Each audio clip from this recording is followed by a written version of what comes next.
Les points de vue sur l'actualité, c'est maintenant sur Europe 1. L'édito politique. Bonjour Caroline Roux. Bonjour Maxime, bonjour Julie, bonjour. À tous. On l'a dit dans le journal, l'ambiance se crispe à droite après le meeting de François Fillon, mais c'est un autre meeting qui vous a intéressé ce matin. À gauche cette fois, c'est à l'agenda de demain. Manuel Valls, le ministre de l'Intérieur, organise en Camargue une réunion publique la veille donc de l'intervention du président pour le 14 juillet.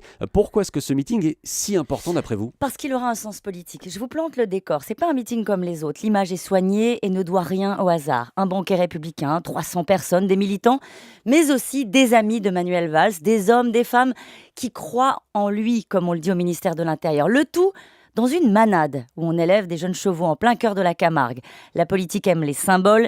Ces terres-là sont à la fois celles du Front National, les Bouches-du-Rhône, pas loin du Gard, du Vaucluse, mais c'est aussi le territoire de la tauromachie, une des passions du ministre, des racines, de l'authenticité, pour nous rappeler qu'il n'est pas seulement l'homme d'Évry et des quartiers. Ce n'est pas un hasard, c'est là aussi que Nicolas Sarkozy, vous vous en souvenez, était venu faire un galop très médiatique entre les deux tours de la présidentielle de 2007. Voilà pour la carte postale. Le but de cette réunion publique, faire de la politique. Pour parler de la gauche au pouvoir, faire le bilan d'une année d'action, proposer quelques pistes de réforme même, mais le tout dans le respect de la ligne Hollande. Oui, mais cette intervention, elle interviendra juste avant la prise de parole, on l'a dit, du président pour le 14 juillet. C'est de la provoque de la part de Manuel Valls. C'est de la provoque calculée puisque son discours assez court, nous dit-on, sera un hommage au hollandisme, à la gauche au pouvoir qui assume la réforme, qui assume le sérieux budgétaire et le cap d'une social-démocratie qui ne dit pas son nom.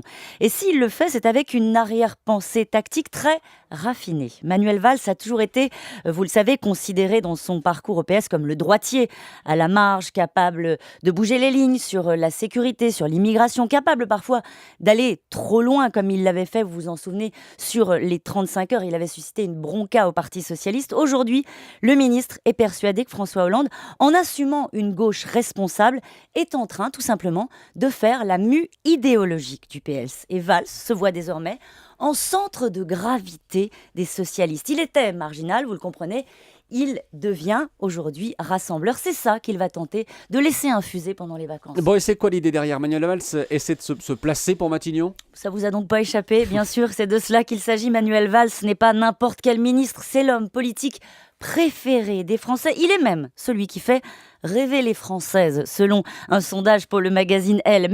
Mais son insolente popularité ne suffira pas à le rendre incontournable pour Matignon. Il doit être aussi un point d'équilibre politique à gauche. Il ne fait pas mystère de ses ambitions, vous le savez, mais il n'attend rien avant les échéances électorales de 2014.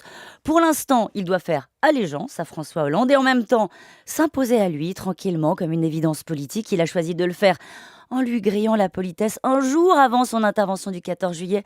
Allez, c'est la seule ombre au tableau.